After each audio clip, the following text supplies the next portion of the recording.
Mais uma informação: o ministro do Supremo, Luiz Fux, pediu manifestações à Procuradoria-Geral da República e à Ordem dos Advogados do Brasil, a OAB, sobre a proposta do ministro Marco Aurélio Mello de levar ao plenário a análise de decisões que envolvessem atos dos poderes executivo e legislativo. A mudança foi solicitada na esteira de críticas a decisões monocráticas que barraram medidas do governo Jair Bolsonaro. Fux pediu à PGR e à OAB que enviem pareceres em 5 dias. A proposta do ministro Marco Aurélio Mello foi encaminhada inicialmente ao presidente do STF, o ministro Dias Toffoli. Depois das manifestações da OAB e da PGR, o ministro Luiz Fux deve levar o tema a uma sessão administrativa do tribunal. Atualmente, decisões provisórias podem ser tomadas de forma individual pelo relator do processo, que questiona o ato. Ô Zé Maria, e essa novela toda e essa discussão do Supremo Tribunal Federal começou naquele debate sobre se o presidente poderia ou não escolher o novo diretor-geral da PF, né? O ministro Alexandre de Moraes tomou uma decisão monocrática, barrou a indicação do Alexandre Ramagem e agora isso vai ser decidido pelo restante dos ministros. Olha, esse é um debate muito profundo e que acho que o Congresso não pode ficar fora. Já existem 3 emendas à Constituição propondo exatamente uma regulamentação assim. Há uma reclamação geral de que leis aprovadas no Congresso, depois de um trabalho muito intenso, votação de 513 deputados, 81 senadores, sanção, chega um ministro do Supremo e considera inconstitucional. E liminares de ministro, né? A Constituição fala em decisão do Supremo, um ministro vira o Supremo Tribunal Federal. Se os constituintes definiram que o Supremo tem 11 ministros, quando a Constituição fala em Supremo, uma definição dos 11 ministros ou a maioria deles, né? Acho que o Congresso não pode ficar fora desta regulamentação e acho que faz sentido. Agora, veja bem, a reclamação vem exatamente do ministro Marco Aurélio, que já deu várias liminares, e algumas delas nem foram levadas a sério. Eu te dou 2 exemplos aqui que eu me lembro de cabeça. Um é a liminar do ministro Marco Aurélio, impulsando um suplente de partido e não da coligação, e que o presidente da Câmara, na época o deputado Marco Maia, nem tomou conhecimento.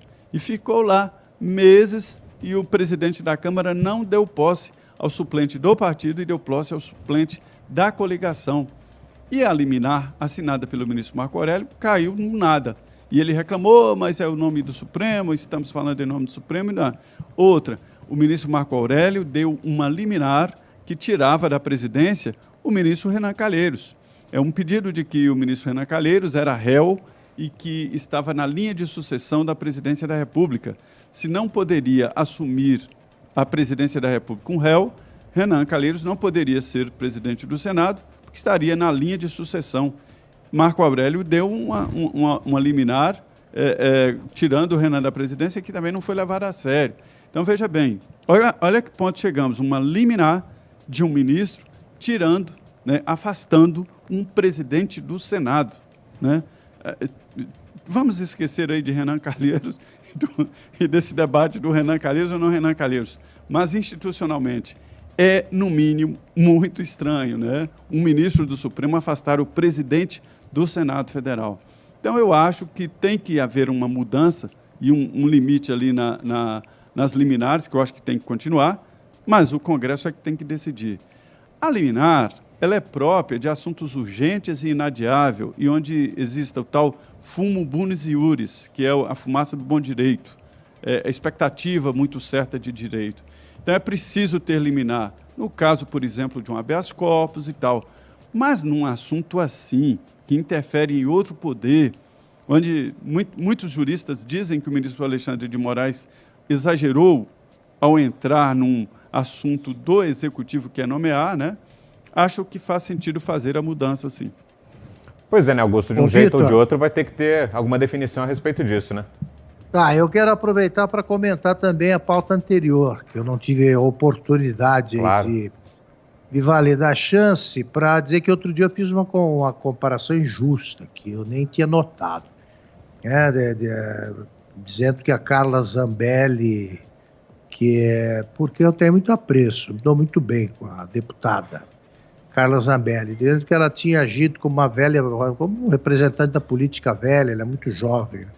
E em seguida eu falei, como o Rodrigo Maia tal, eu quero deixar claro que eu não vejo nenhuma semelhança entre o Rodrigo Maia e a Carla Zambelli.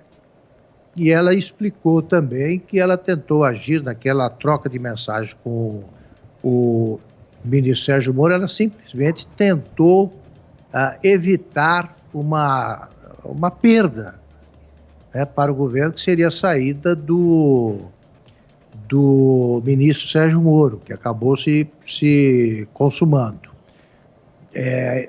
Eu até disse a Carla Zambelli, olha, se eu provoquei uma impressão equivocada, eu faço questão de desfazê-la. E estou desfazendo agora. Ela realmente agiu como emissária de ninguém, ela estava tentando resolver uma crise. Tudo bem. Eu acho o seguinte, o Congresso, o STF não pode se basear, vou repetir aqui uma tese tão simples, não pode se basear em crimes futuros, crimes possíveis para vetar a indicação de alguém. Nessa, como dizem os gaúchos, o nosso Alexandre de Moraes se passou, né? Ele foi além das suas atribuições e acabou levando uma bola nas costas que ele não tem como resolver. A todo mundo diz, os que querem defender o gesto dele, não, ele não se baseou na amizade, ele não mencionou a amizade entre o presidente, ele só pensou nisso. Eles nunca usam as palavras reais, como a gente aqui, as palavras certas, eles ficam ali enrolando, não sei o quê, desvio de função e tal, que ele é o seguinte, ele não queria ter um amigo do presidente Bolsonaro lá porque ele achava que não devia. E aí inventou essa decisão. Primeiro, o Ramagem, né, o Alexandre Ramagem, que foi o primeiro escolhido pelo presidente, diante dessa decisão, o presidente corretamente preferiu não insistir. Mas aí nomeou o melhor amigo do Ramagem, que certamente vai conversar com ele, porque continua trabalhando na ABIN.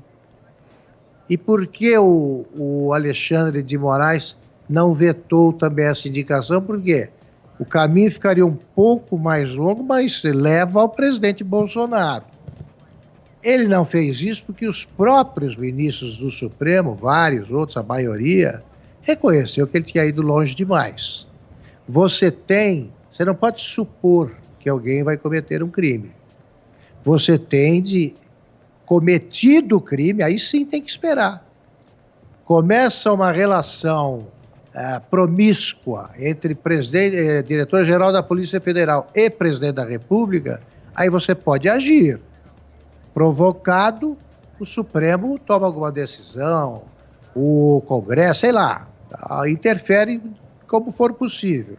Mas você se antecipar e deduzir que a pessoa vai agir de certa forma, você invalida o grande recurso, o discurso esperto dos ministros do Supremo, que quando chegam lá eles dizem, não, agora eu sou juiz, a serviço do país, eu não sou mais o que trabalhou no governo Lula, por exemplo, o governo Dilma, e no entanto, não param de mostrar gratidão com decisões deprimentes que beneficiam os que os indicaram ou gente que merece a amizade do padrinho. É assim. Eu acho que é isso. O ativismo judicial chegou a tal ponto que agora estão os promotores e juízes decidindo como é que deve ser a abertura gradual, a retomada gradual da atividade econômica durante a pandemia de coronavírus. Tanto alguns juízes exigem a abertura, essa abertura, né? Outros vetam. Então, até a dó, né? Eles não têm nada com isso. Segundo decisão do Supremo, é problema do governador e do prefeito.